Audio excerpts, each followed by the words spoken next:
There are several footprints in the mud, left by work boots. Anywhere from 6 to 12 pairs have walked here. Maybe more than 12. No, 8 pairs of boots have shuffled back and forth in the mud.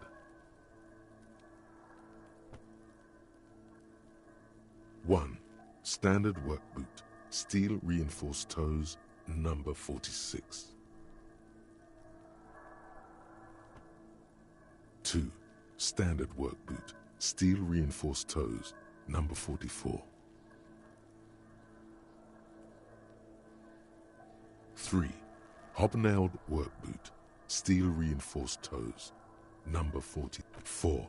Standard work boot, number 45 or 46.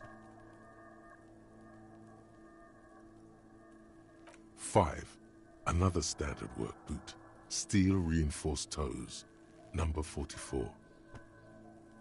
6, an aberration, light as air, even pace, same make of boot, but number 41. Impossible to tell. Could also have been an adolescent. The gait is undeveloped. 7, the glowing outline of a standard work boot, number 46. But the imprints are twice as deep as the others. The weight exceeds 200 kilograms.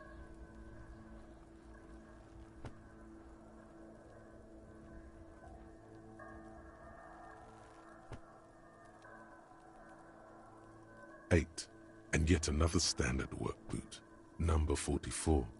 There's an aberration in the pattern of the sole, however. The right sole is smoother, more worn. How many? I was pretty off then. I counted 20.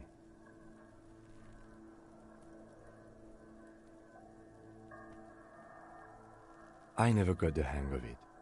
Hyperopia. Do you see anything out of the ordinary?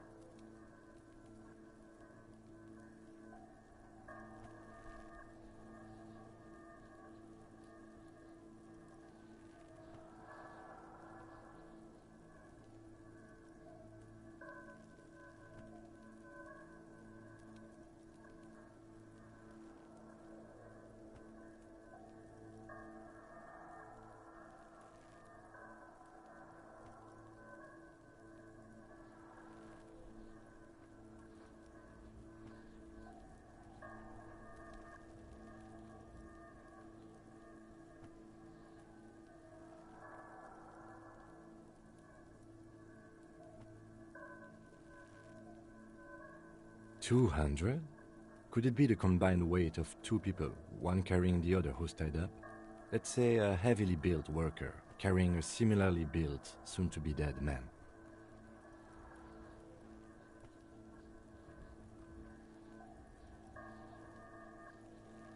He might be right. 200 kilograms of living weight is unlikely.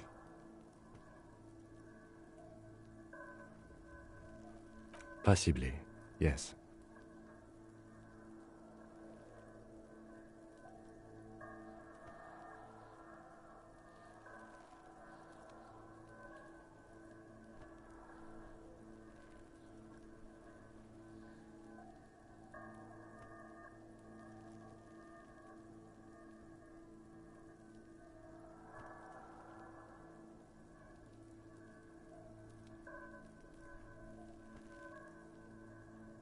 But why?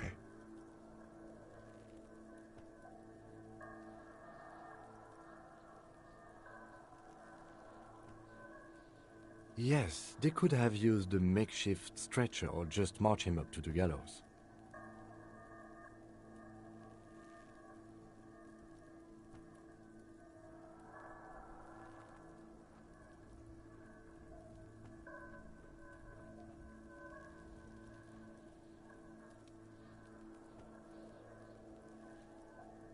Even easier to carry on a stretcher, or between 2 men. Anyway, it's for future consideration. What else can you see?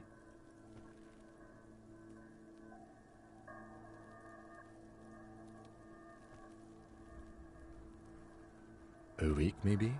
7 days would fit the time frame provided to us by the caller, who reported the hanging. It is not impossible. I pulled last week's forecast for coastal Havashol. 7 days below freezing. The day before, the day of his hanging, was the last warm day.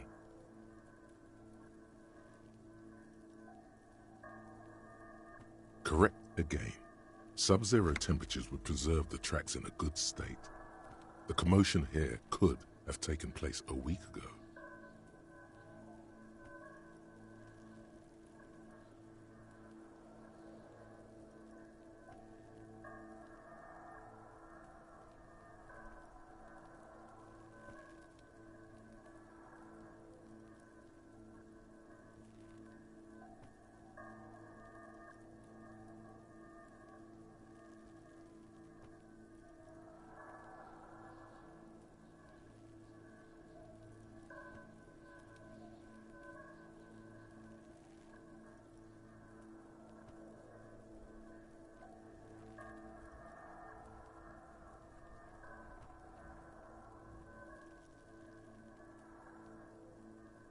Interesting.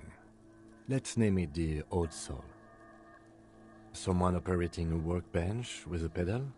Like a joiner at the harbor? Or maybe a drummer?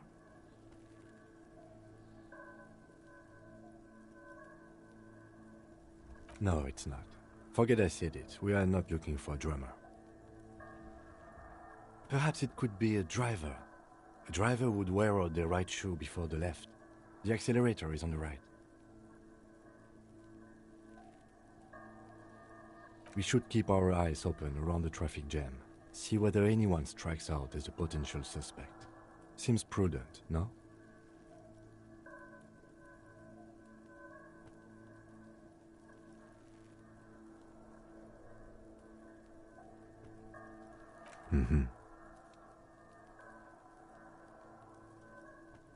A woman or a kid?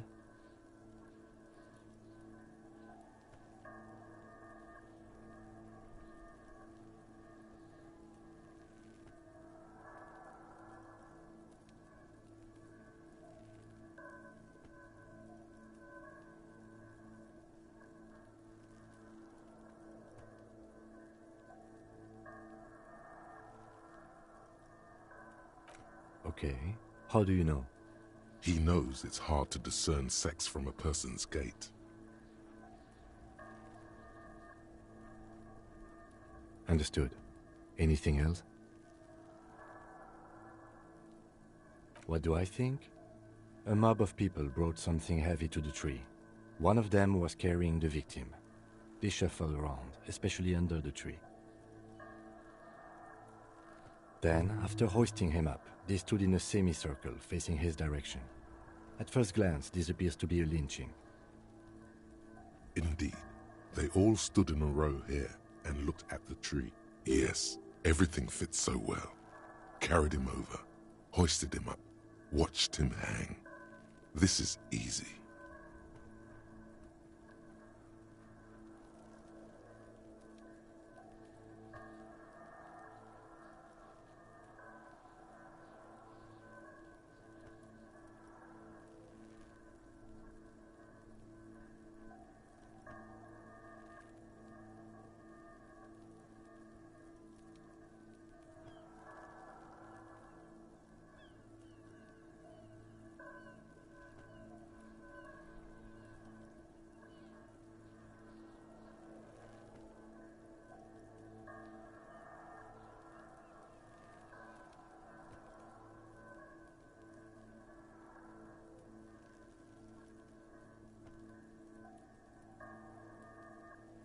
The lieutenant's eyes narrow.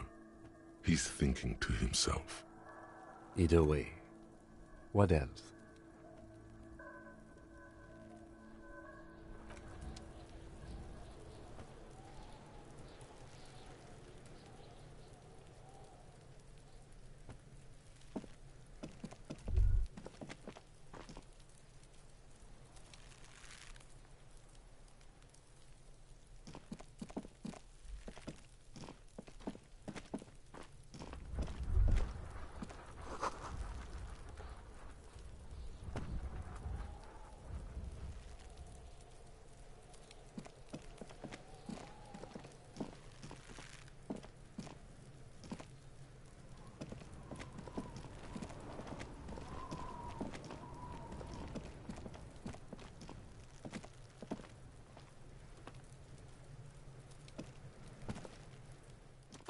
Kuno care?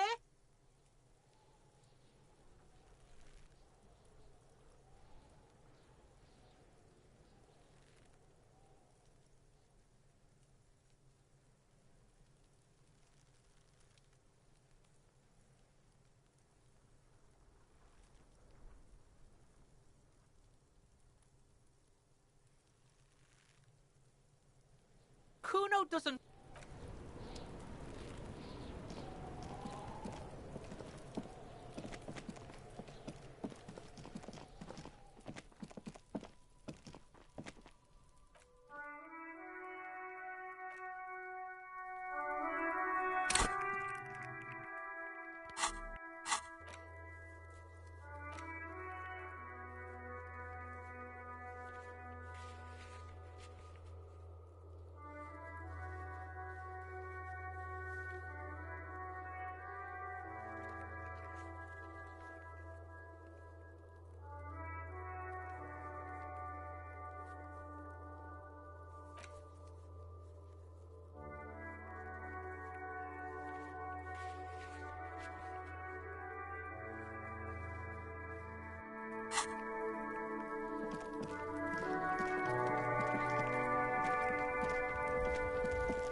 There he still is, looking right through you with his white eyes. The body below is entirely dead. The ammonia only makes it worse. The combination forces tears out of your ducts. You manage to keep it in once.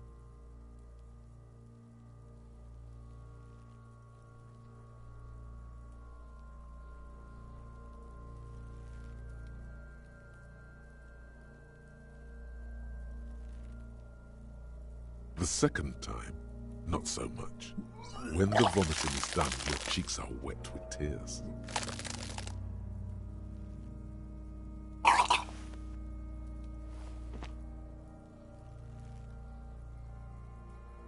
Are you okay, officer?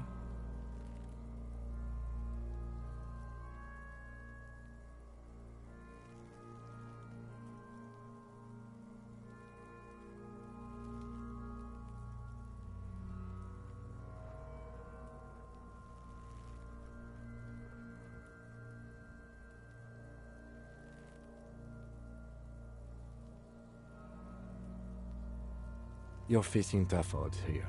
It's aggravated further by alcohol withdrawal.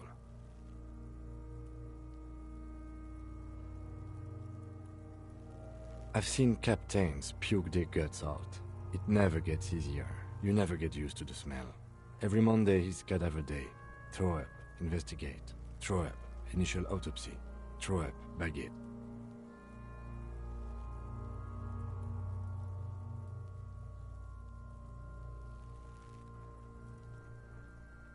Then drive to the station. Maybe throw up on the way there if you didn't bag the thing tight enough. I think I've lost my sense of smell. A white lie.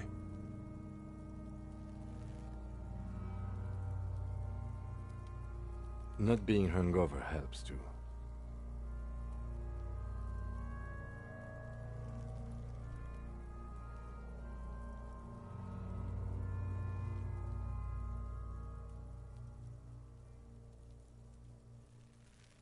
No.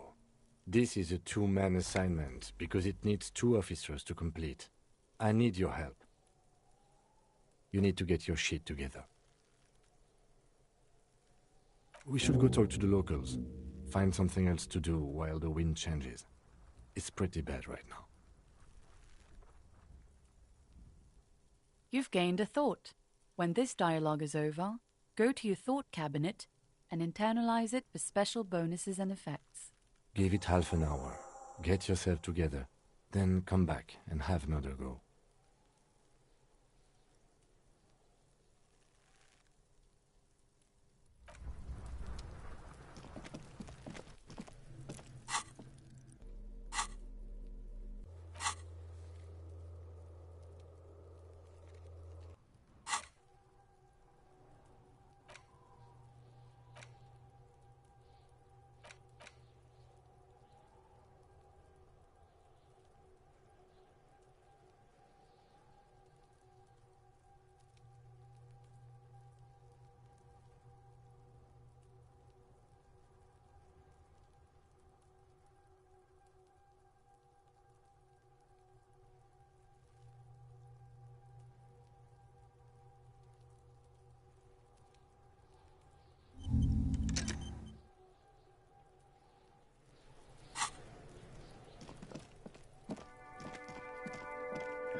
Inside, you see a set of steering levers, a radio microphone, a pull-out toolbox.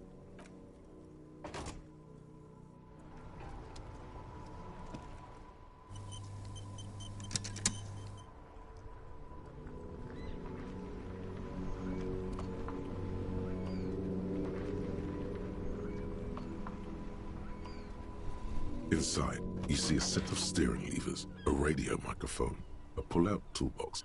This is Precinct 57. How may I assist you?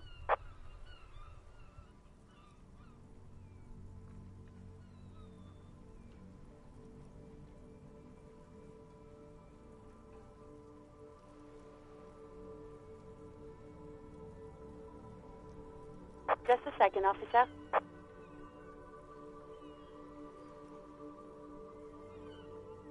Ten 2, 10 5.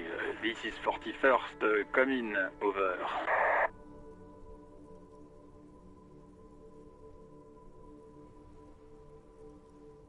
The man uses relay code. You've got this. You're a cop, and cops know relay code. 10-4, message received. 10-5, relay message. What's your status? Over.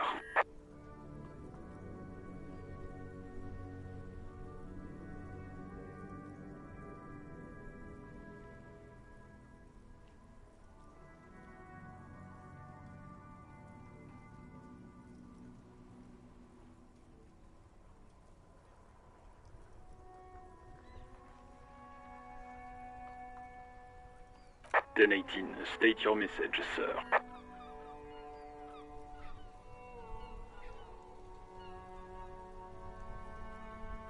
Ten 9, over.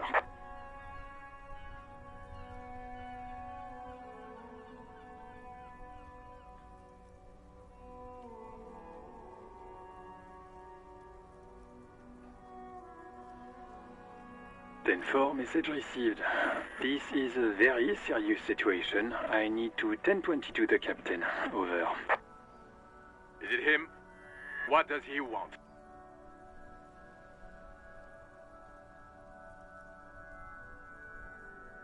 Says he lost his badge and needs to report it.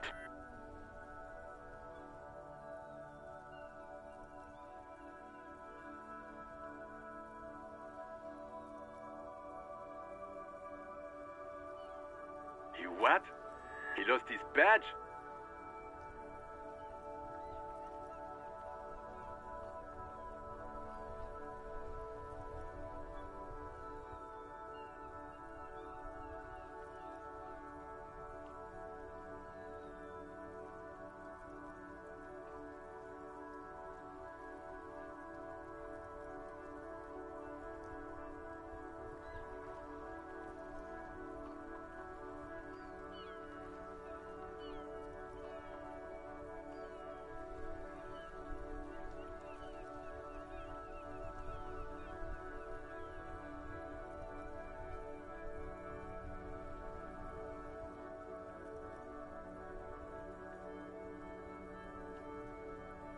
Who lost his badge?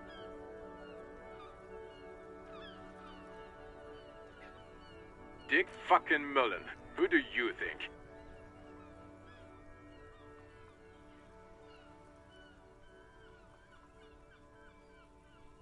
It's Officer Dick Mullen from the bestseller Dick Mullen and the Lost Identity. Dick Mullen is not your name. It's the name of a fictional detective who would not lose his badge.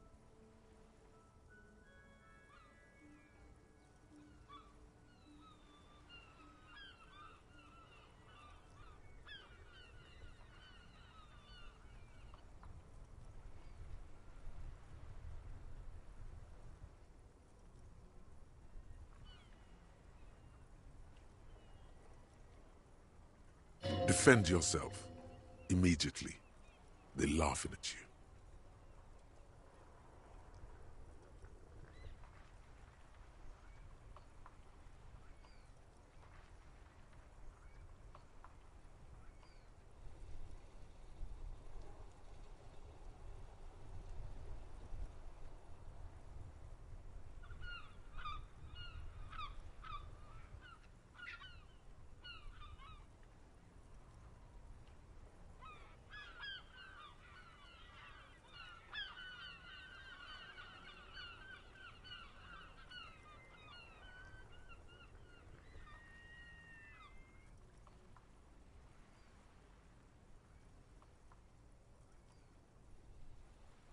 10-4, I hear you, officer. I'm just going to make a note here that you are in pursuit of your misplaced badge. Over.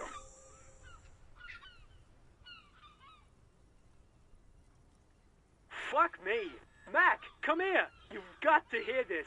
Dick Mullen lost his badge.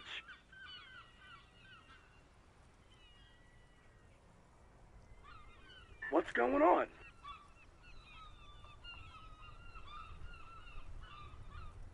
Super Cop here lost his badge. He lost his what now? His badge. He lost his goddamn fucking badge.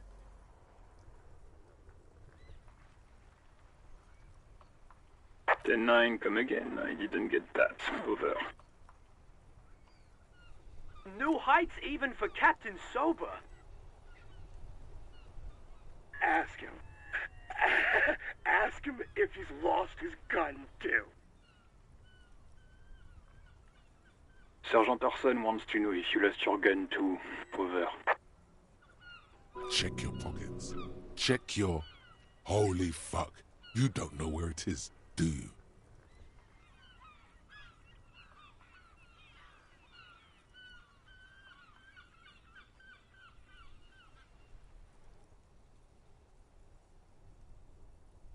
Okay, it's gone. Your gun is most definitely gone.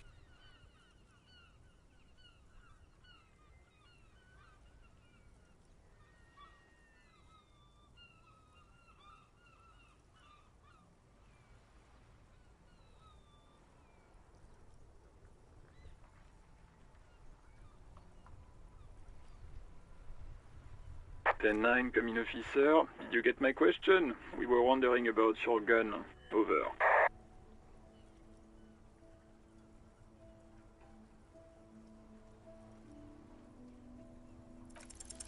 Lying? Over the phone? It's easy.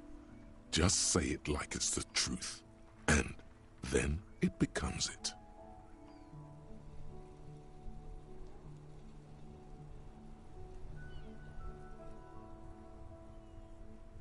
He says he didn't. Thank God for that. That would have been a nightmare. I don't even want to imagine the poor prick who has to relay that kind of news to the captain.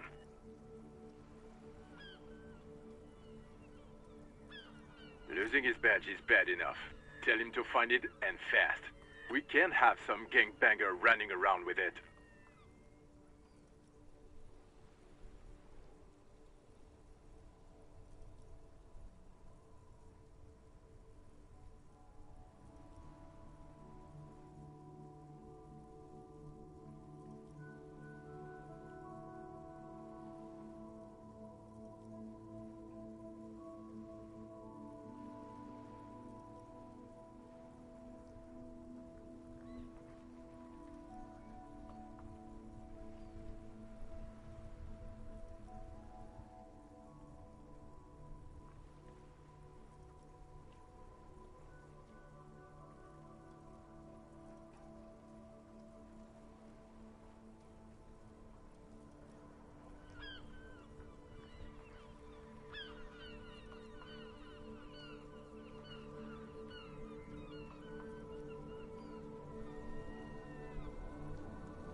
We're all glad to hear you've not lost your gun, officer. You need further assistance? Over.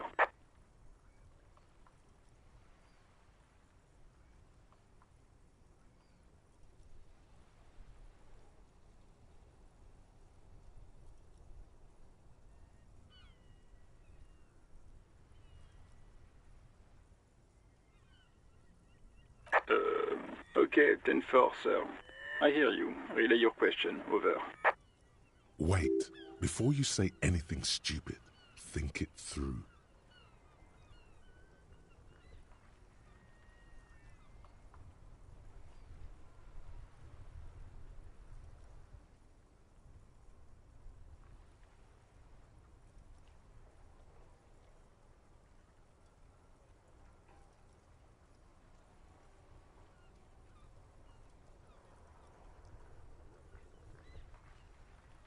You're going to be looking at a straitjacket if you tell everyone you lost your memory. Be smart about this. Ask if he's there alone. 10-4, sir. I'm not hearing your question.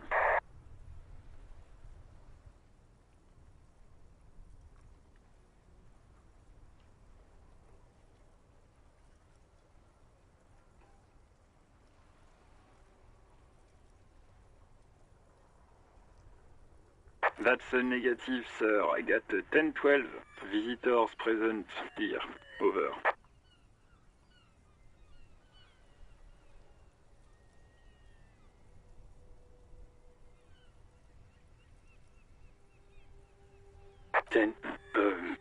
Excuse me, sir. Over. No, sir, I haven't. You're not really keen on mentioning your home life, so I've always assumed things weren't that good on that front. Over.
What?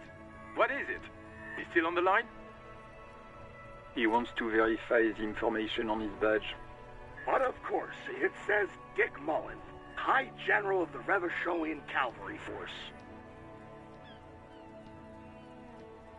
Tell him to stop wasting time. What do you need, sir? Over.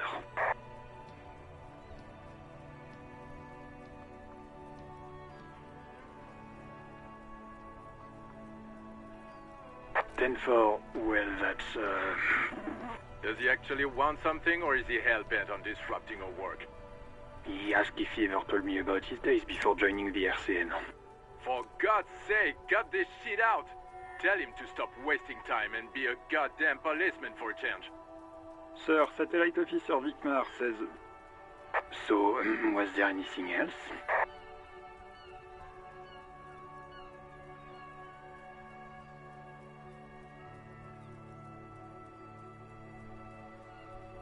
Ten-9, repeat message. I didn't get that, sir.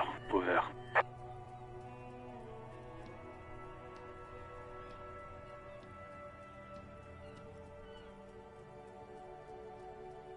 Sir, I will not have you talk to me in this manner. Over.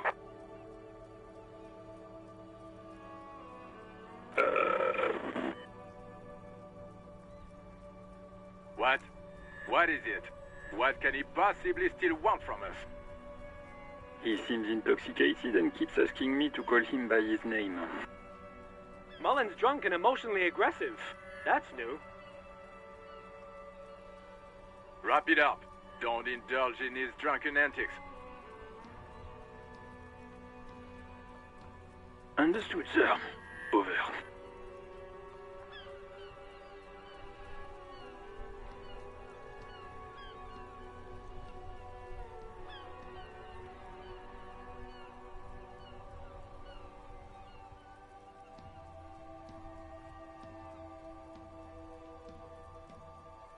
Stanford, I know I already wrote it in a report, but it will stay on my desk for a few days. Over.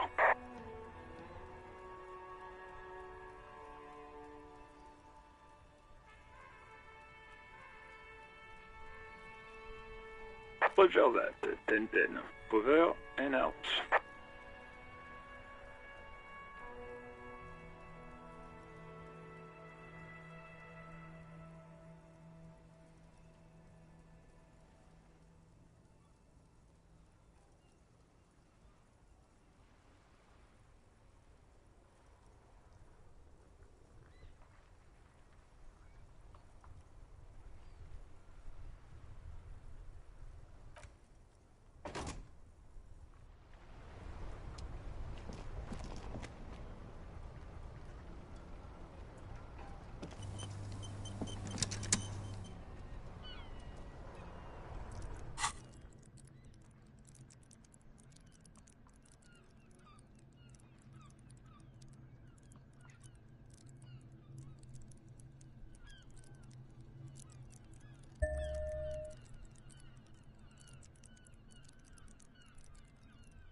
Yes?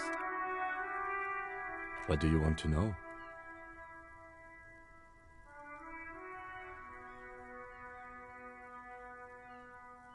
Maybe you can tell me what you do know to help me narrow it down a bit.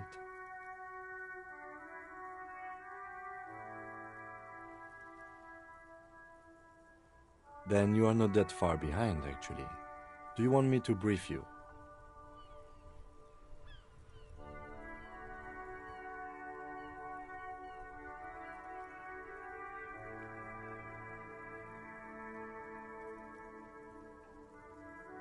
Three days ago, the RCM Emergencies Desk received a report about a security guard who was found hanged in Martinez.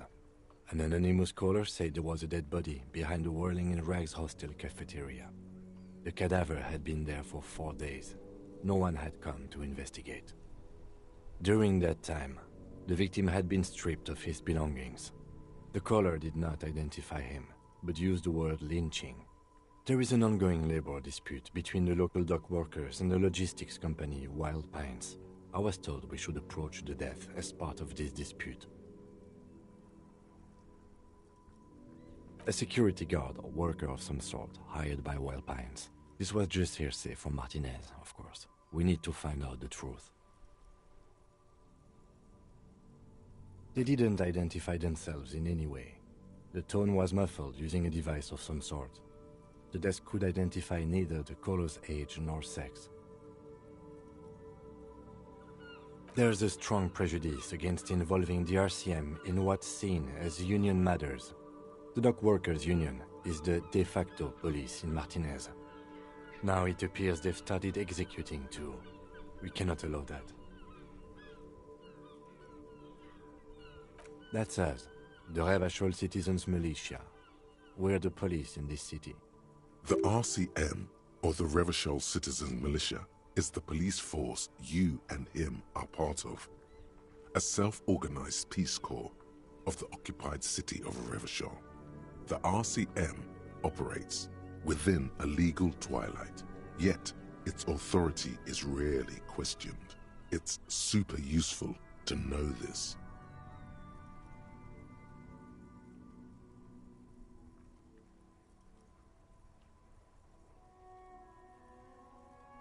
That's right.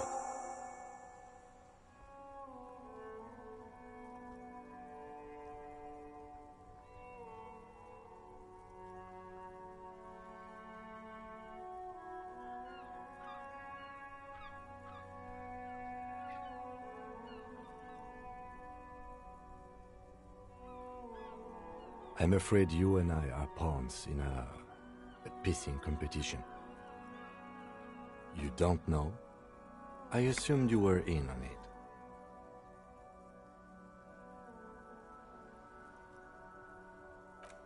Better still than an imbecilic cop-off. It's just stupidity. We shouldn't waste any more time on it. If you want my take, ask me after we've inspected the victim. Later. Was there anything else you wanted to know about the case? No, it's not a particularly mysterious case. The deceased is a security guard for a corporation involved in a labor dispute. It doesn't take a DeLorean polymath to put the pieces together. I just don't see the case getting more mysterious than that.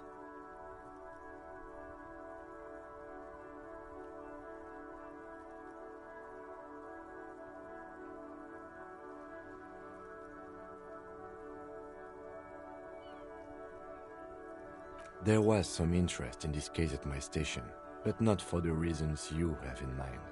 You seem to wish there was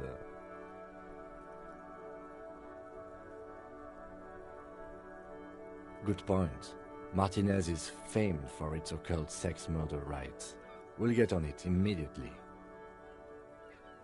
The weary tone is the surest indicator that the lieutenant is being sarcastic.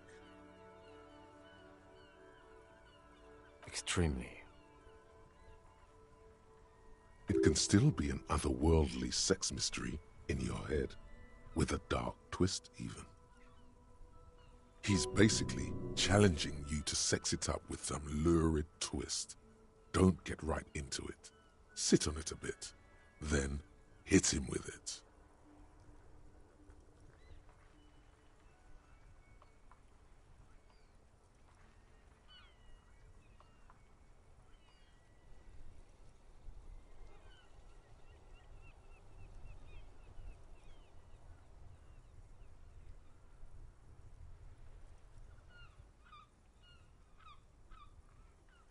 Good.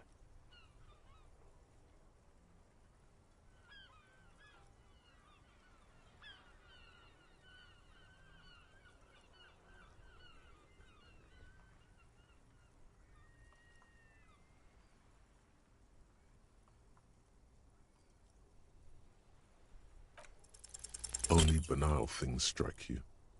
At the core, you're a very banal person with a very small soul. One you should be ashamed of. It's no wonder the soft one doesn't want it back. It was right to abandon you.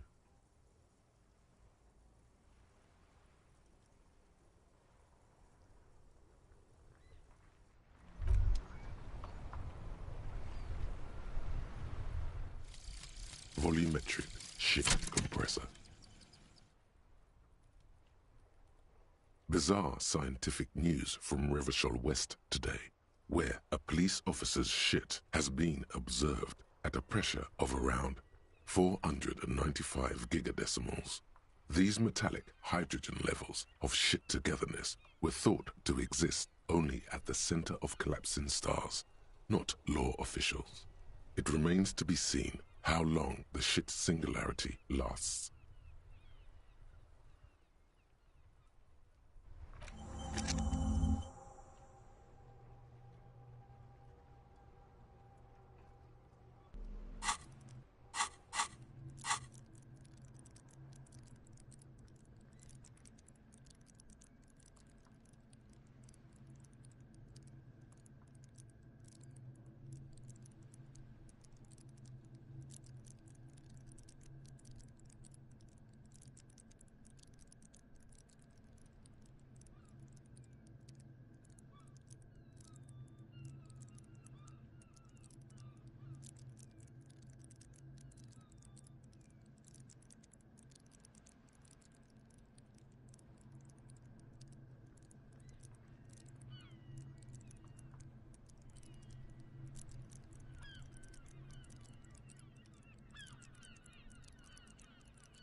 There he still is, looking right through you with his white eyes. The body below is entirely dedicated to that corpse smell. Emitting it is all it does now.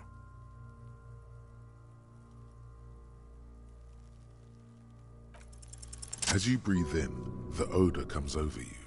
It's a smell of the mind telling you to run, and your stomach to wring itself empty. With your hands at your sides and your eyes squinting, you stand in it. It's a puzzle. What's hanging in front of you is a puzzle of decaying flesh, tattoos, and tendons.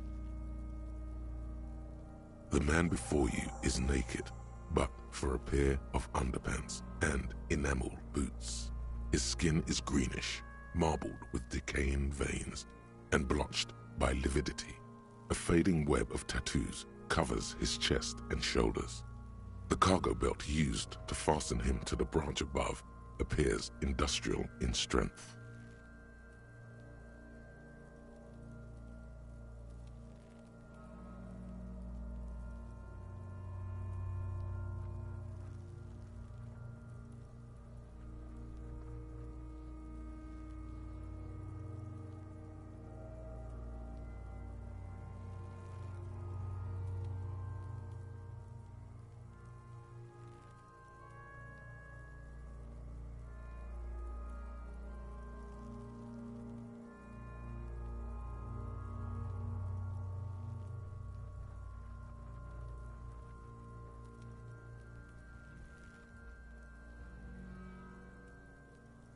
The hangman's knot is pulled tight by the weight of the corpse below.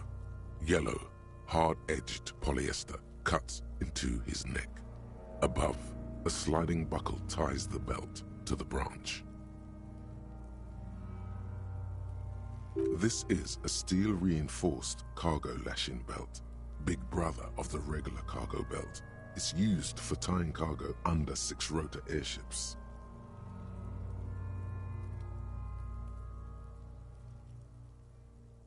Airlifting. I thought it was used on lorries for strapping cargo to them.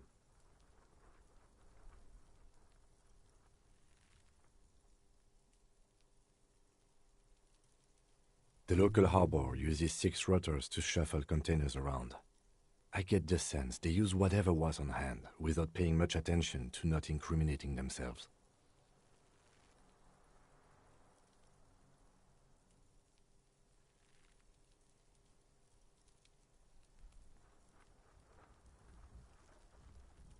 I was afraid it would be. Thin steel wiring, parallel strands. This makes getting him down more problematic than I had assumed.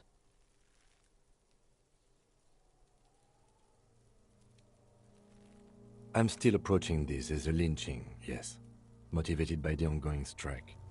You?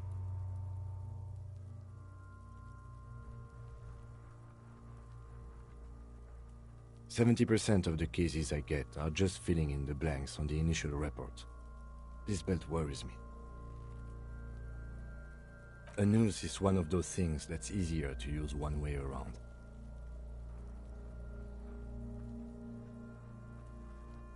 That ladder can't carry a grown man. I didn't see any splintering either, did you? I think they lassoed the branch, then pulled on the belt to close the buckle.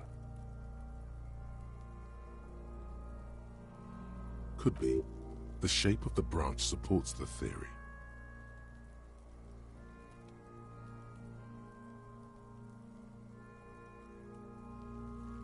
The cadaver hangs from the cargo belt, limbs limp and torso covered in tattoos.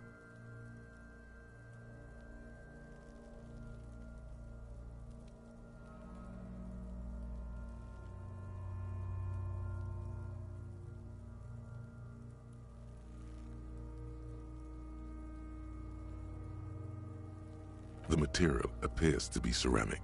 Its clean white stands in stark contrast to the decaying flesh above the knee. The man wore thick polymer socks, probably for padding. A fine array of interlocking plates covers them.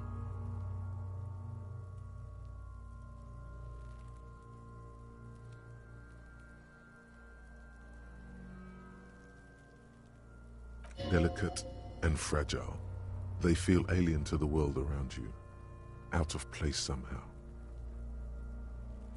These are clearly not boots. They're armor, possibly part of a larger set.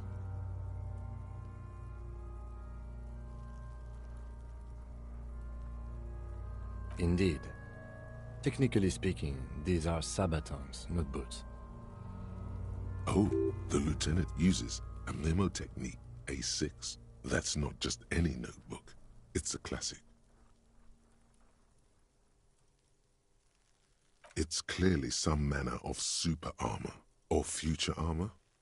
Super future armor? I'm useless.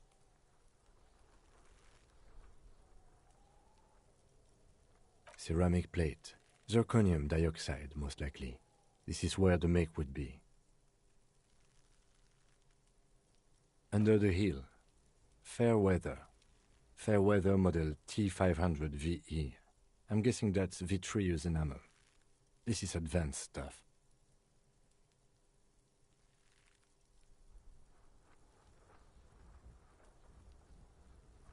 Piece by piece. He's been out here for 7 days. It would be odd if they didn't. We should keep a lookout for these pieces. The armor could yield information. Maybe he'll know something. The sabatons dangle off the man's decaying form, ageless and synthetic. It is. It's expensive.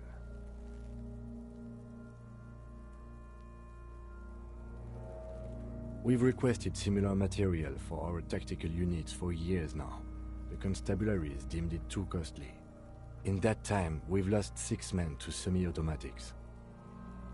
For a full set, about 4 years of wages.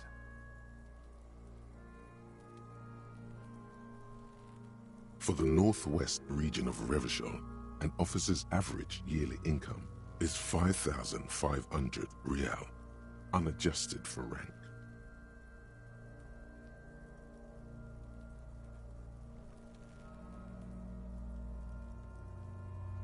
As a wage, it's regrettably small. But for a piece of hardware, yes, that's a lot.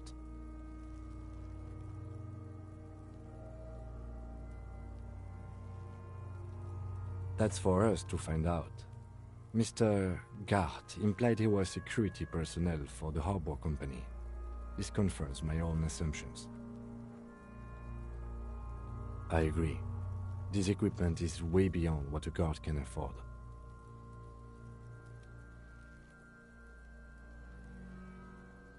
A small bell-like sound fills the air, like tapping on the side of a porcelain cup. It's anything but.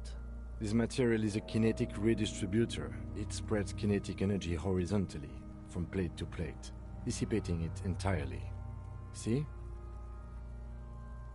Faint, organic lines cover the plates where they separate into smaller ones. These plates then divide into smaller plates, until there are hundreds of them altogether. Like whirls of floorboards, the design looks organic, influenced by highly resistant wood materials, like lignum vitae and ebony perhaps.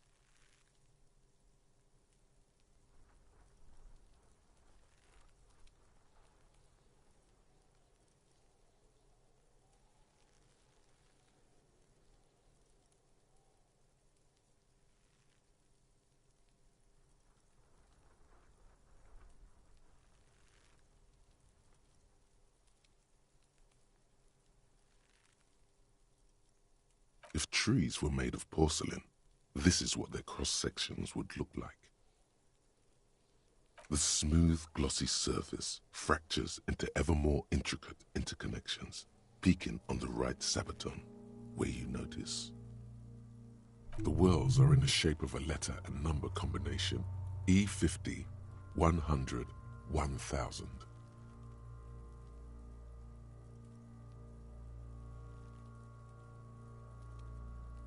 Good. Can you read it to me?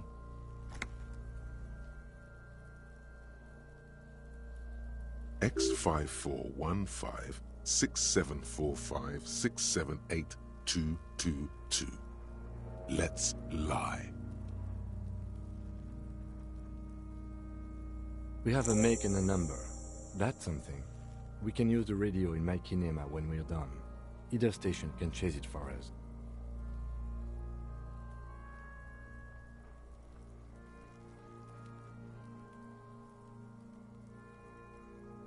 The stench fills your nostrils. As you push downward, an ominous creaking sound comes from above. Stop! Pig's gonna pull his head off.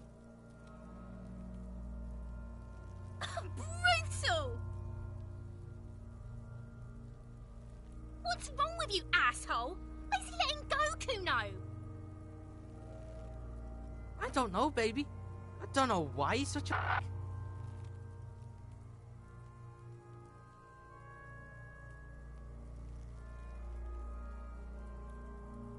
Officer, if I may ask, what were you trying to achieve by pulling on the deceased foot?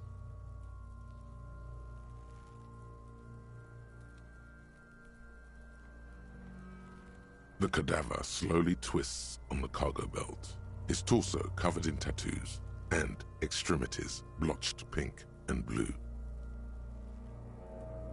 An intricate web of blue lines stretches across the torso, from the right shoulder to the solar plexus. Each time they intersect, a small white star is formed in their crossing. Hundreds of fading asterisks riddle his skin. Their concentration is highest around his heart.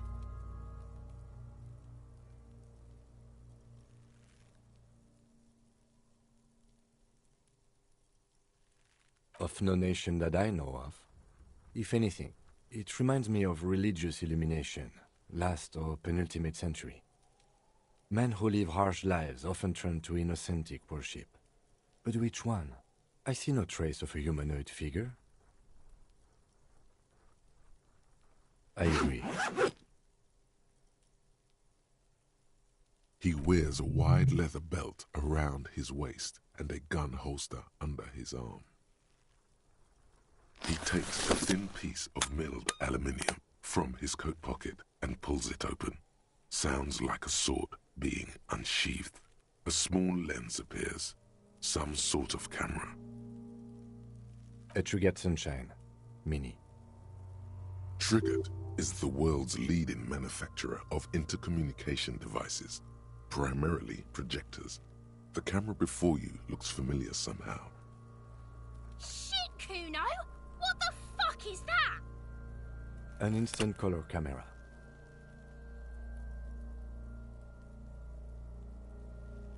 I have only 2 ampoules, so nobody move. I don't want to waste one. A sound, a shrill flash, followed by the breaking of a small ampoule of glass. You see streams of color pour onto the thick, glossy piece of paper, rolling out. In case we need it.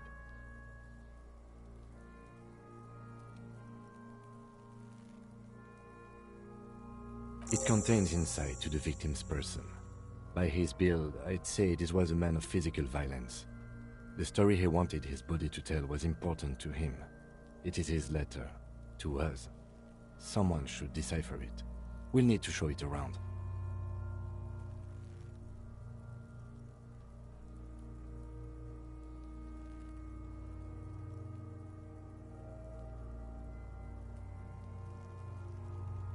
Sure, just don't lose it. The glossy-eyed corpse looks by, his mouth mute and his skin as colorful as the chemical rainbow on the photo paper, teeming with opportunistic organisms. You've acquired an interactable item. Investigate this item further by going to the Interact tab in your inventory.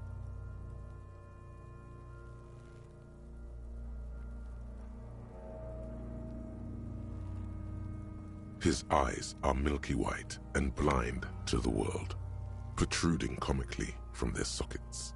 There is no one home, just subaquatic terrors there. Dark brown hair grows on his head.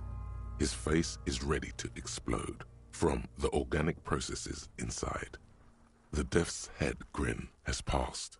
What remains is an unrecognizable mess.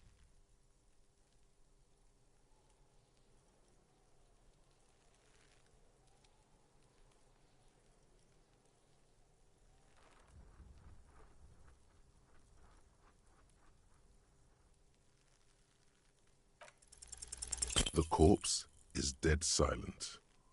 You have no idea why you just said that. Who is he? He is male, 4250, with an athletic build.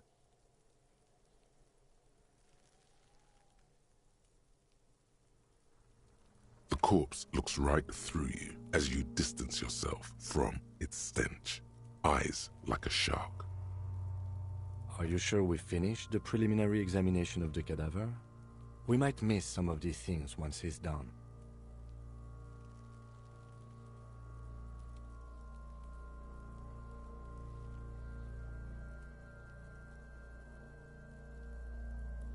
The cadaver slowly twists on the cargo belt, his torso covered in tattoos, and extremities blotched pink and blue.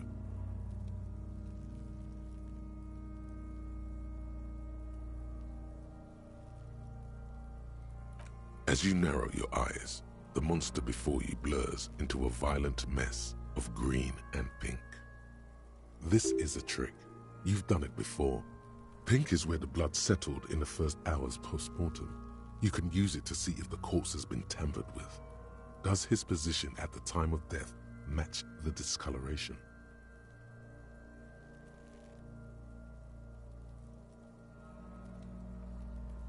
Only the lower extremities are pink with a dash of blue. His fatted hands, thighs, and his neck, just above the noose. The rest of the corpse appears dark green in the cold spring air.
The cadaver slowly twists on the cargo belt, his torso covered in tattoos, and extremities blotched pink and blue. The steel-reinforced belt presents a unique challenge. I brought chain cutters, but I don't see a good angle of approach to the belt.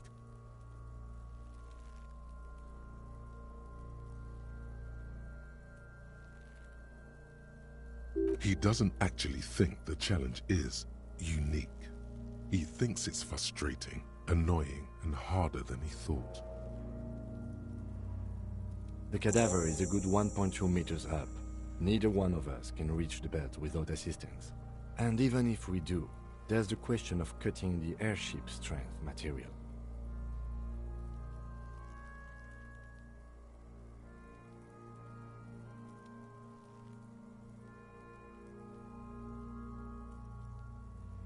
I was really hoping we wouldn't. The Union appeared to be suspect in this case. I would really prefer if there was another way. These people might have an agenda.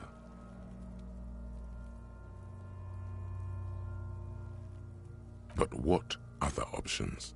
The corpse twists on the belt, like chicken on a skewer.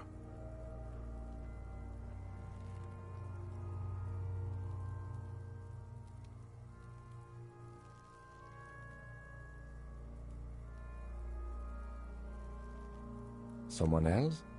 You mean like the police? Someone like a paid garbage man? Or a cleaning crew?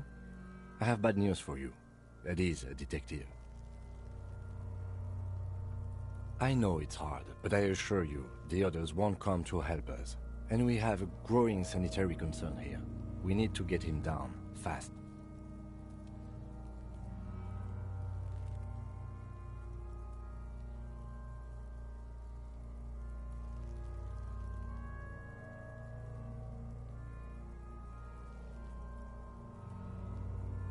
Climb up there and saw the branch? There has to be a less risky way, with less falling down of trees. Yeah! Bang bang time, pig! Shoot his head off! How? Where the buckle ties the rope to the branch. That's a good spot to aim.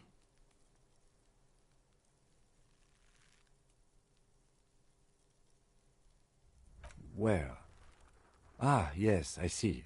If the shot hits that, there might be a chance to release the belt. Yeah, now we're talking. Entertain a Kuno with some shit. They'll miss! The pigs will miss Kuno.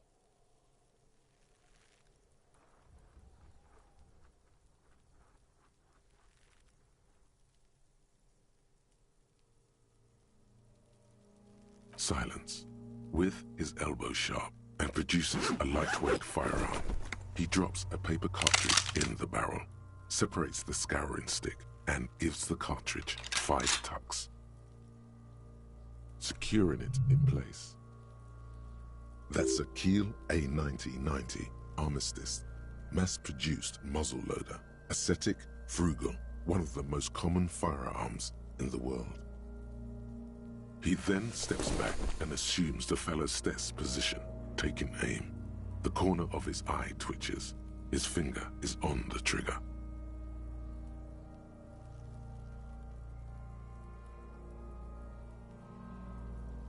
He's gonna fucking miss! The kid's voice is drowned in a shrill blast that echoes off the walls of the surrounding tenements. A cloud of smoke slowly parts in the air as the lieutenant steps back and says to himself, God damn it. A lot of things were wrong with that shot. The fellow's test was the wrong choice. His shoulders were raised, but above all, he cannot trust his eyesight. Fucking idiot! Mookaba asshole!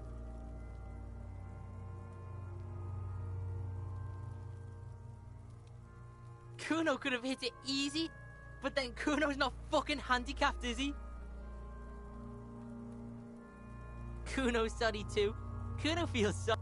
The lieutenant doesn't say a word, just looks at the gun in his hand. No, we are lucky as it is. We didn't break anything, and the victim remains uncompromised. Any more mistakes could put us in an unfortunate position with the locals. We have eyes on us. I didn't do us any favors with that. I have to say, it's beginning to look unlikely we can get him down without assistance. You know, you don't feel like too bad of a shot yourself. It's bad as it is, us shooting firearms like punks. Go ahead, I'm not stopping you. Just don't lose it. They only have one gun! This is the sorriest pair of pigs Kuno's ever seen. Yeah, take it, you fucking banani poika! Take it and shoot yourself in the mouth!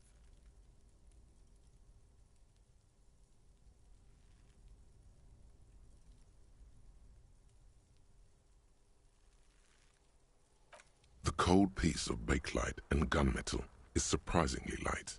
Your fingers fit right through the guard, instinctively resting on the trigger.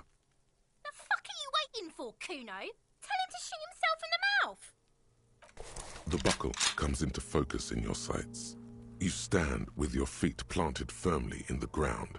Why don't you just shoot yourself in your mouth? At least you won't miss.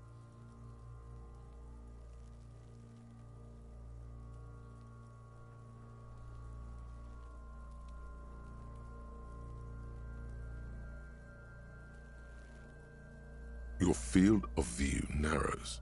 The branch slowly moves, becoming entirely two-dimensional. The metal buckle glimmers, catching the noon light as the corpse slowly rotates. The slow movement of the branch in the wind and your shoulders directing the gun sync up, dancing hypnotically. Look, he's crying! You gonna cry now, fucking faggoty?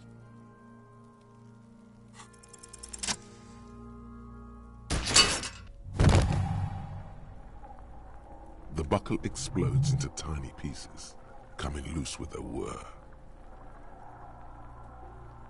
With your hand numb from the recoil, you look at the body slump down. For a moment, the man appears to kneel in front of you.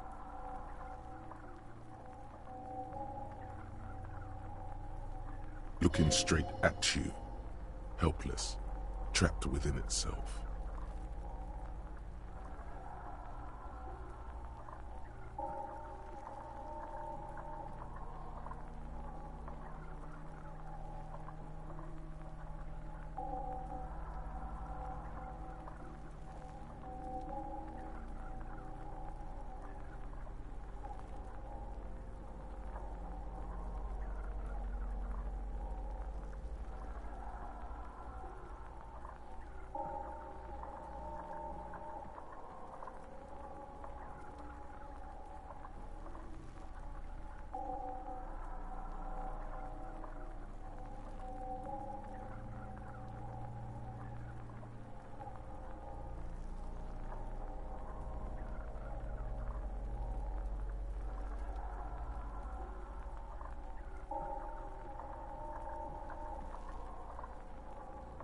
unionism.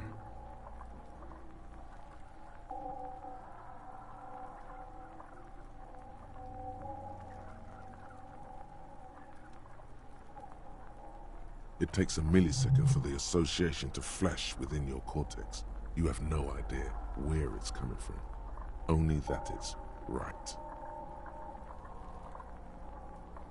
Then the rigor in his muscles gives up, and he smashes sideways into the spring mud, letting out a horrid stench.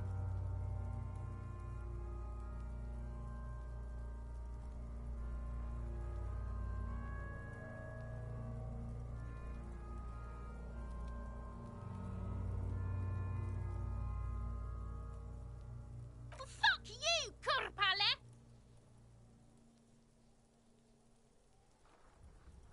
By being a damn good shot. Ace is high.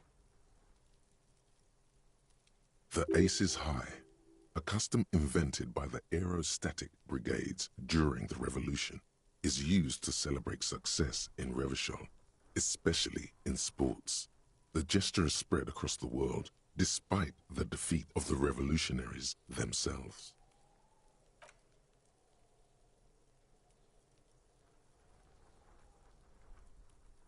The lieutenant takes a little hop to perform the customary salutation. Your palm hurts. I knew these guys were f***ed.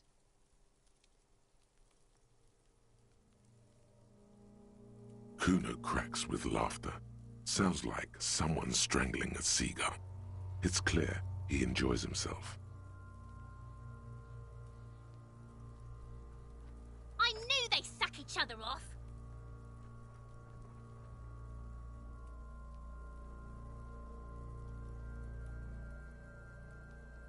We will perform a field autopsy and determine the cause of death. But before... Excuse me. Slumped on the ground like that has not improved the way the corpse smells. The fall seems to have released something deep inside it. It looks like I feel like taking a break from the stench. I'm sorry to interrupt the jubilations here. Just a little breather before we do the autopsy. In the meantime, we should try to interview Everard Clare, the leader of the Union. Harbor property was clearly used in the hanging. The harbor just east of here. Getting in might prove a challenge, though. Or we could ask around for the representative of the logistics company. My initial information says the Wild Pines have sent some sort of strike negotiator to wrangle control back from Everard. You could ask the gardener for directions.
Hello again, officer.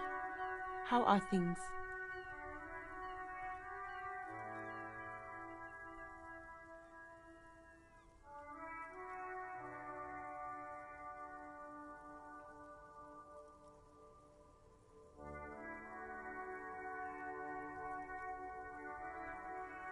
Down? Do you mean the body is finally gone? Absolutely gone.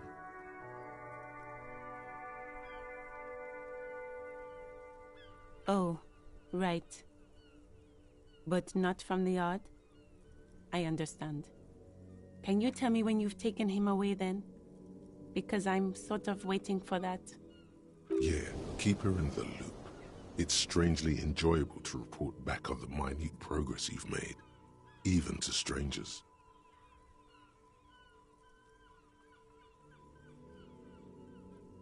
Of course. Where to? Wild Pines? You mean the company woman? Yes, a representative of the harbor. She should have set up operations nearby. Oh, that must be the woman on the giant boat. There's one docked on the pier. It arrived a couple of weeks ago. It's very hard to miss. No problem. She's very well composed. Back straight.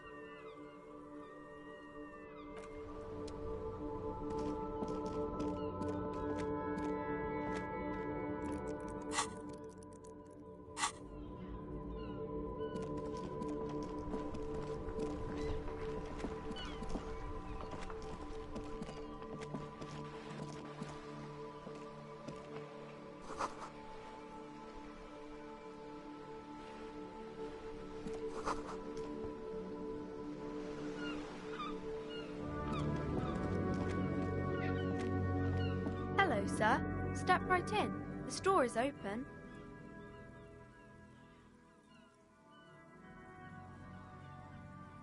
I know, sir. Are you interested in a new and exciting book? Okay, sir. I'll try to answer any questions you have. I hope they're about books. My name is Annette, sir. My mum, her name is Plaisance. She owns the store. She's inside minding the register or organising the stock. Feel free to step in and browse our wares. I'm signalling that the store is open. Otherwise people might not know. They'd miss out on the crime, romance and biographies of famous people.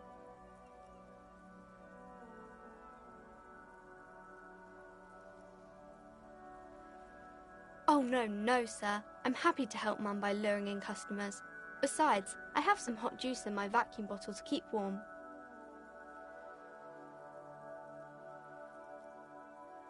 I do my studies at home at the moment. I have to help Mum keep this place running.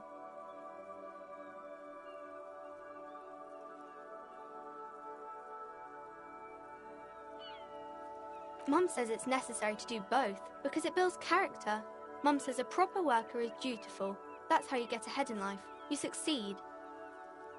There is stress and unease behind these words. She's reciting etiquette. Mum says it's peachy.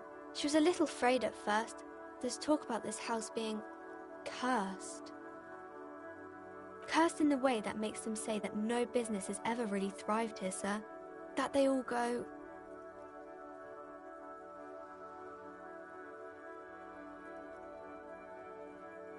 Exactly, but we've been doing fine so far.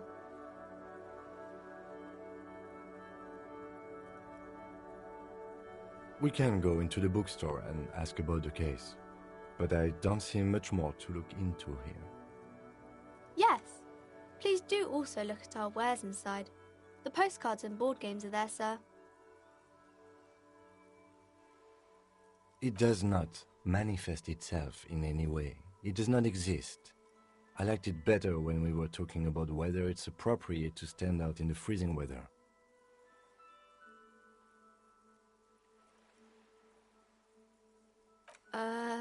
Anything else you wanted to talk about, sir?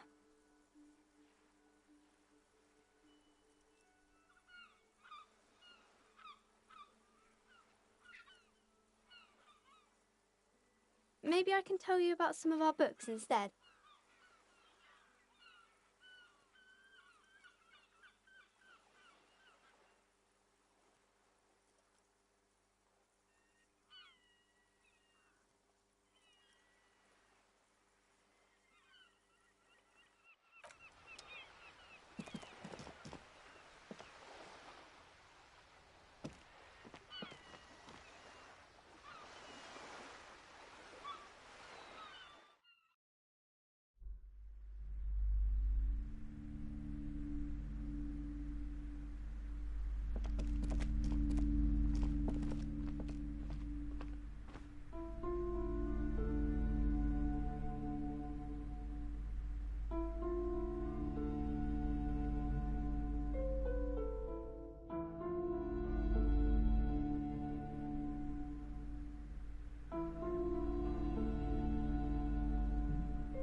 Welcome to Crime, Romance, and Biographies of Famous People.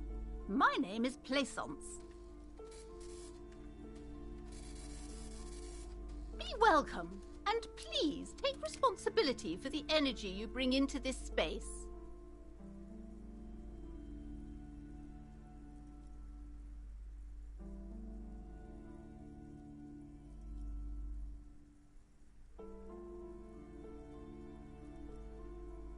I am the proudest owner of our little shop of culture.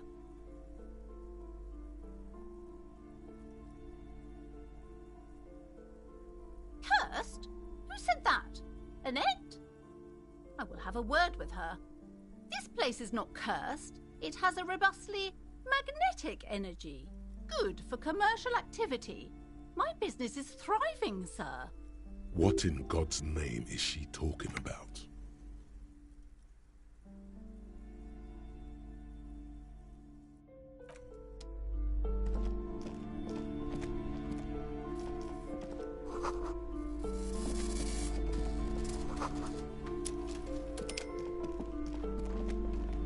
A small mountain of colorful board game boxes. There are numerous types of games for all ages. An endless variety of source books, lore books, and codices litter the table. The topmost book is titled Welkin Compendium, 2nd edition. There's also a large hardbound tome with intricate cover art, The Hunters of Catawak, Boreal Creature Compendium, and a Pick Your Path adventure game book titled Tales of Wirral, Cavern of Velcro. Books in a board game section? Who wants to read books? A towering mountain of colorful board game boxes and Wirral codices.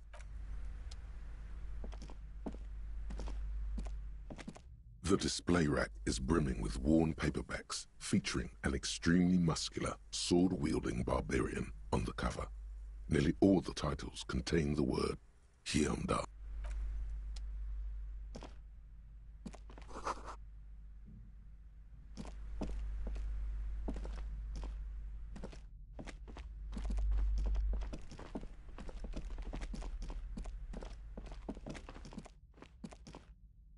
You see a set of tattered curtains blocking the way to... Excuse me, officer. The back room is strictly for employees only.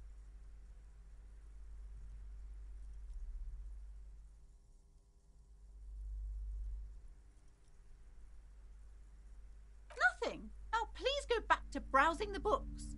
Don't you feel compelled to look at the books? The books are all you care about. She speaks almost as if she's trying to put a spell on you, urging you to buy more books. Oddly enough, the more she tries to draw you away from the curtains, the more alluring they become.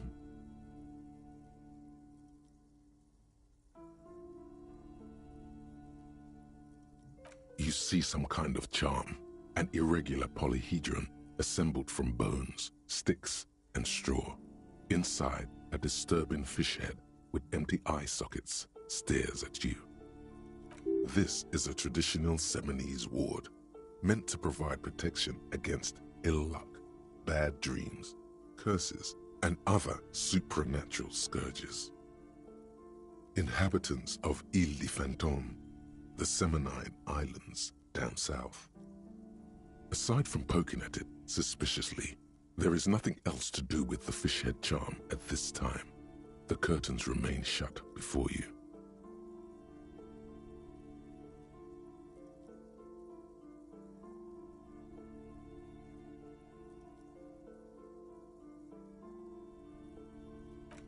Just as you're about to pull apart the curtains, the petrified voice of the shop owner cries out once more. Sir, don't touch that. I told you it's off limits for the customers. Parapsychologically speaking, we're done if you decide to open them. I won't be held responsible for the consequences. It's too dangerous. She looks away, mumbling. Why is everyone always messing with the curtains? Why can't they just buy books like normal people?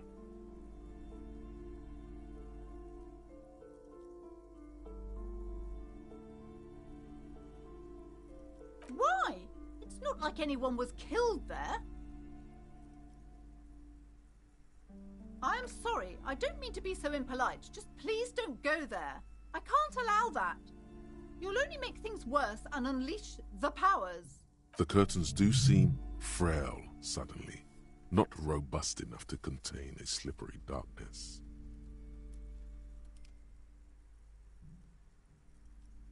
No, it's just a storeroom for the employees, I told you. Now please step away from the curtains.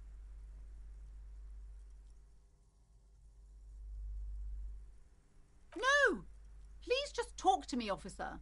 Come here and let's talk this through before you decide to do anything extreme. Talking is always good. Go see what she has to say. The curtains, tattered with age and covered in dust, hang before you, as if taunting you. You see a dimly lit room full of dusty furniture and trash. I warned you, you're unleashing...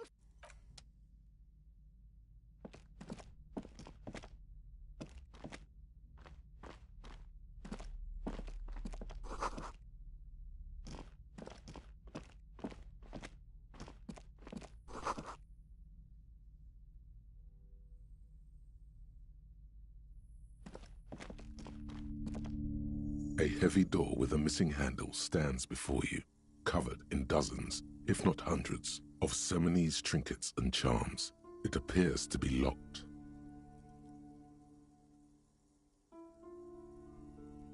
Only an echo. No one is there. A hollowed-out, dark echo.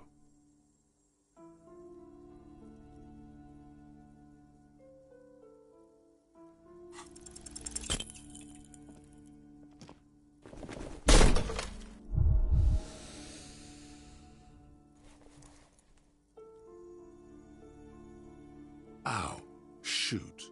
Whose moronic idea was it to just run through the door? Don't you know that things like that hurt?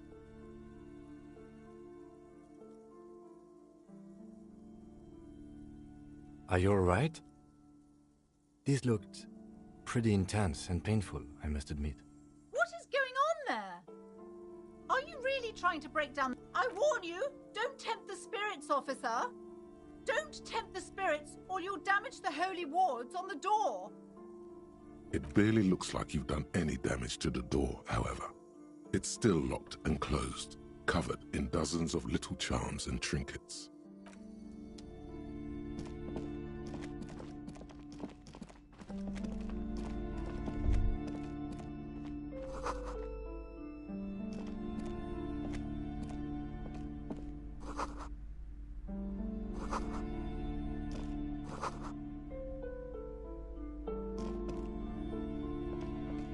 The plaque on the shelf reads, "Biographies of famous people." I would say... The Greatest Innocence. Yes, most certainly. It's an important educational tool delving into the depths of history, religion, and their relation to innocentic power.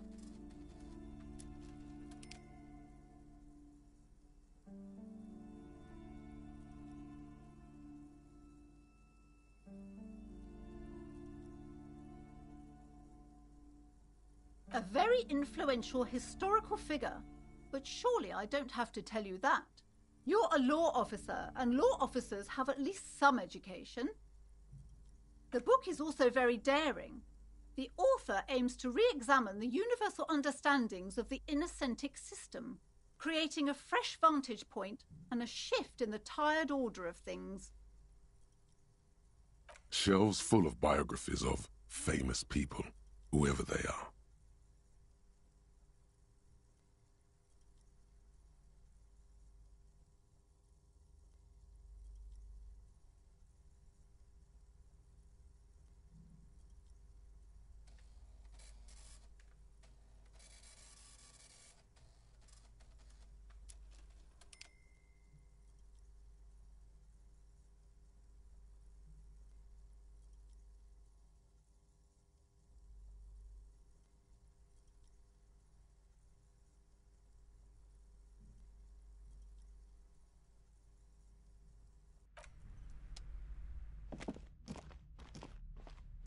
This bookstore is not strictly about crime, romance, and biographies of famous people.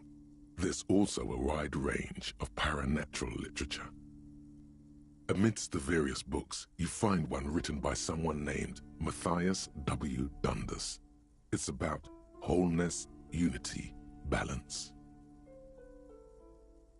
These three things are very important to the working class mind.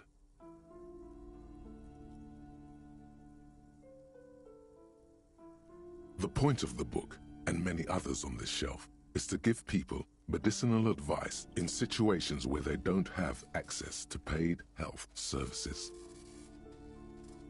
Various paranatural books still litter the shelf.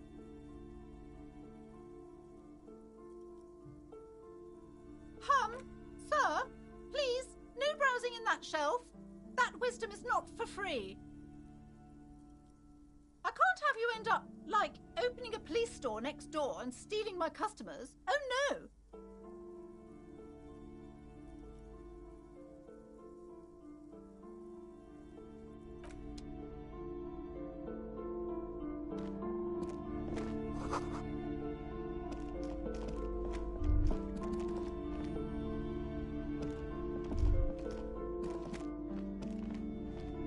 This bookstore is not strictly about crime, romance, and biographies of famous people.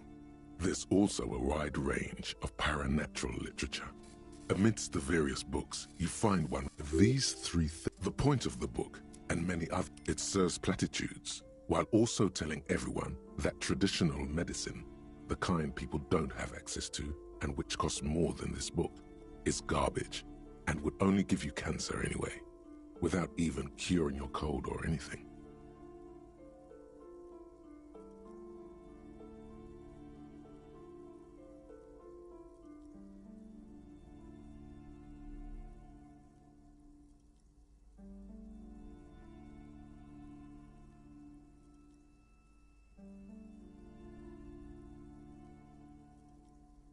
Wholeness, unity, balance, on the other hand, can basically take care of anything. Though it is important to note, when it's up to your mind to heal yourself, then it's because of your mind that you're ill in the first place. The book features chapters on topics such as how to find magnesium. It even lists plants you can harvest magnesium from. How to continue drinking if you're an alcoholic who has destroyed his liver. And there's even a chapter on the ancient Seraïs tradition of using duck gallbladder preservatives to treat and prevent sexually transmitted diseases. Pre- and post-factum apply. Nothing worth buying.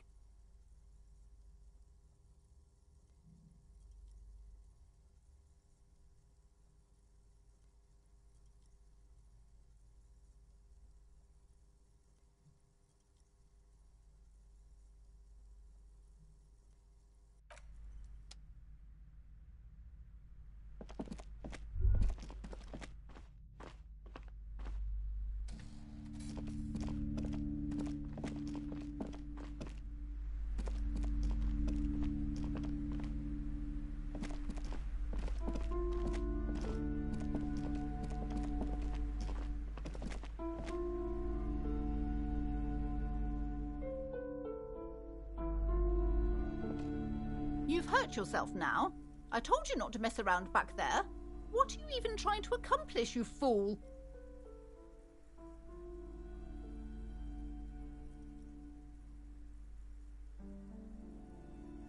You're only making things worse. Stop it. Be compelled to look at the books. Go to them.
This is a wall on the side of an apartment building.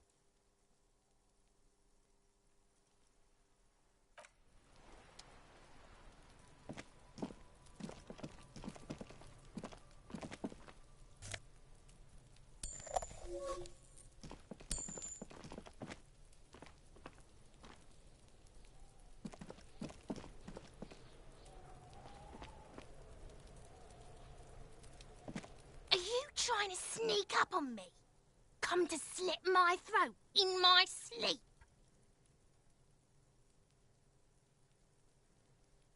Apparently, she doesn't like people standing behind her back. Logic error. She is not sleeping right now. Pig's come to take me out, trying to snuff me out. Don't get fucking clever with me, pig. You think you're so clever.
I can't get involved in this.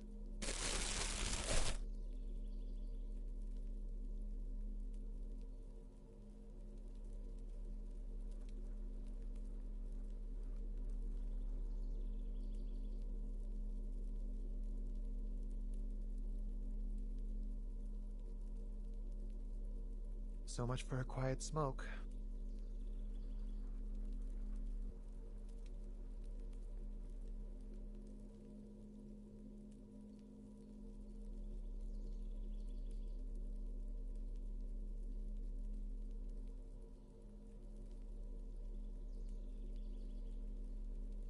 I knew I should have quit.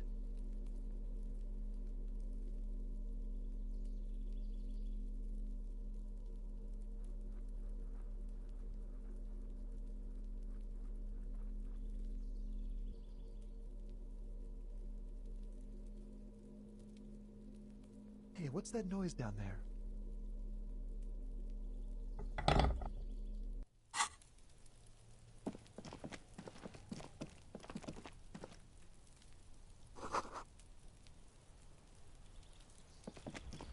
You see a young man on a balcony nursing a cigarette. His eyes have been following you for a while. Not looking for any trouble, officer. It's the voice of someone who has something to hide, my liege. I don't want to be seen talking to the gendarmerie, if that's okay. I just want to finish my cigarette. Don't let him go. This could be your witness.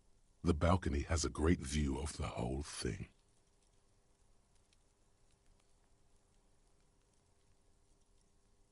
Is it really that important?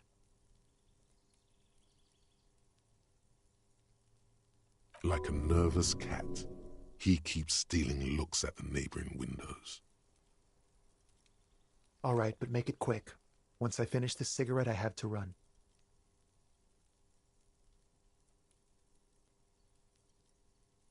I can tell that you finally got him down. Thank you. It was quite a disturbing sight, even by Martinet's standards. What were you doing last Sunday? Oh. You already asked me that, didn't you? Wait, is someone else investigating the lynching? No, not you. Some more muscular type. And when did you speak to this more muscular gentleman? Last week? I don't know. Look. He's an actor declaiming a soliloquy. See how you hang on his every word? You didn't answer the question. What were you doing last Sunday? I had a friend over. It was my Sunday friend. He doesn't reply, gesturing no with his cigarette. In the neighboring windows, you can see faint reflections of his silhouette, all from different angles.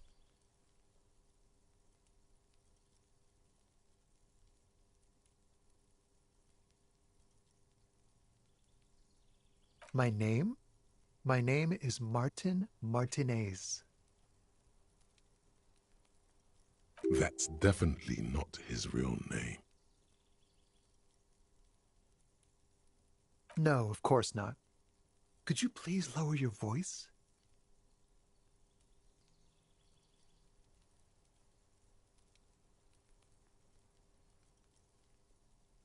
No. We won't. Now, if you'll excuse me, I really need to get going. Time to bring out your secret charm. Tears and begging. Show him your emotional side. Throw yourself before his very feet like a dog.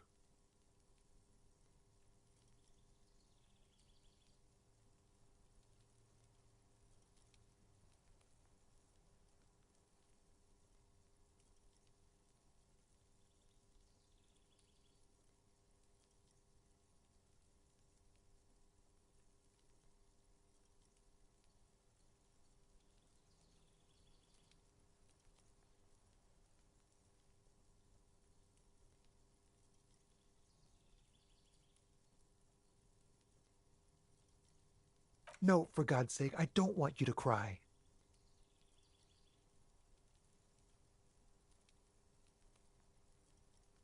Listen, I really have to go. Good luck with the investigation.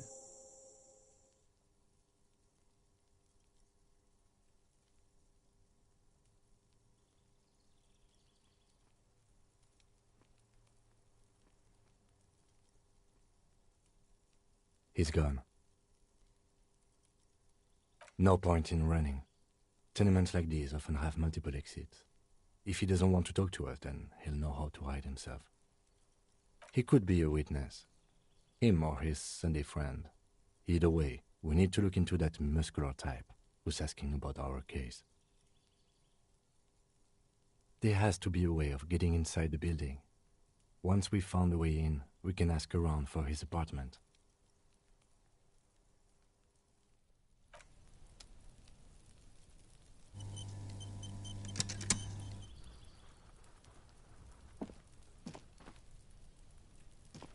A stone, like any other, lying in a work. There's a key beneath it, rusty from the dirt. This must be for the front door. Pity it doesn't have the apartment number on it. This building has hundreds of apartments. We'll just have to go in and see.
This door has been closed with a padlock.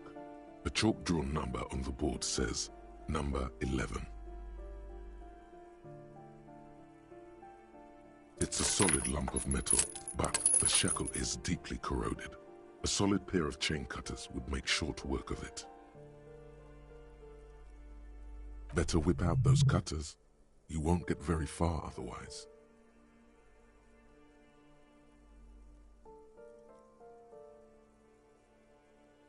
No reply.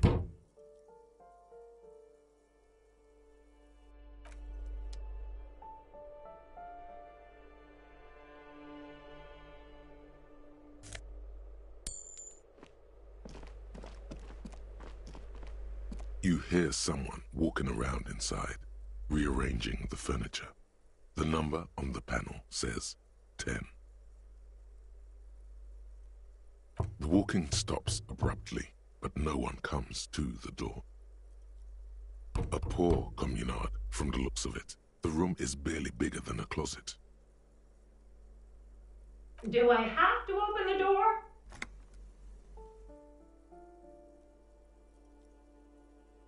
Do you have a warrant? I'm not obligated to open the door if you don't have a warrant. Let's go. We don't have a reason to get inside the door. It's generally easier to do things if you have literally any reason.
Give me a moment.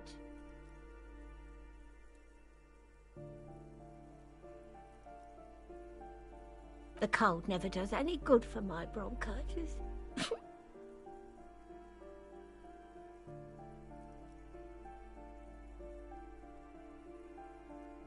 I'm fine. Fine. Don't you worry about me.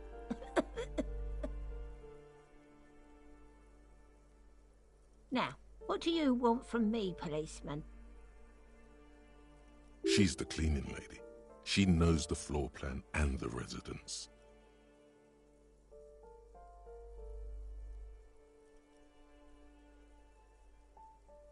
Yes, yes. I know who you mean. The scrawny boy who's always smoking like the devil, right? Somewhere in the building, a child starts crying. You hear a radio tuned to a talk show and someone taking a shower. What's he in trouble for? Talk?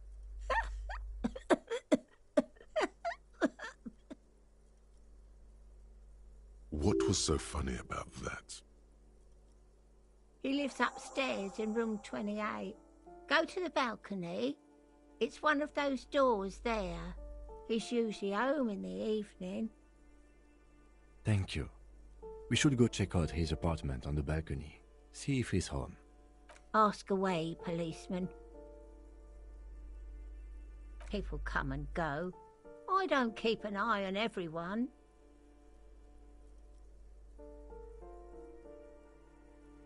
They probably just moved or died, hopefully somewhere else. No one lives there. It's been empty for months.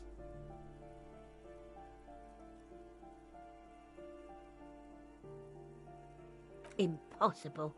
I would know if someone had moved in there. Maybe it's those countercultural people again, breaking into a house like it's a public space. You're a policeman. Be good and take a look, will you?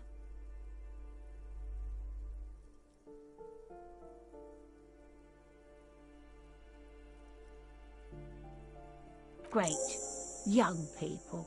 They're worse than rats. You know, always littering the hallways with trinkets and empty beer cans.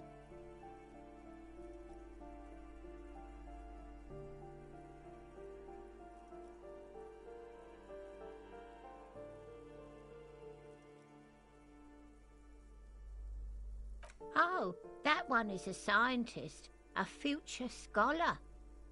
I think he studies astrology at the community college. Education's good. I always tell them to study. Something to do with all those stars around his door. He asked me to leave his drawings up on the wall. That's what I said. Astrology. The lieutenant shakes his head, as though to say, let it go.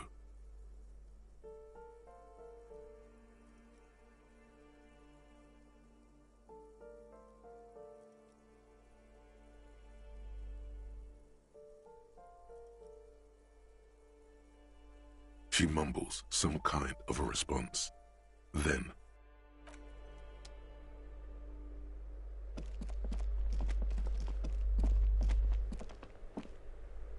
you hear someone walking around inside, rearranging the furniture. The number on the panel says 10. Excuse me? Of course not. You have plenty of reason to enter.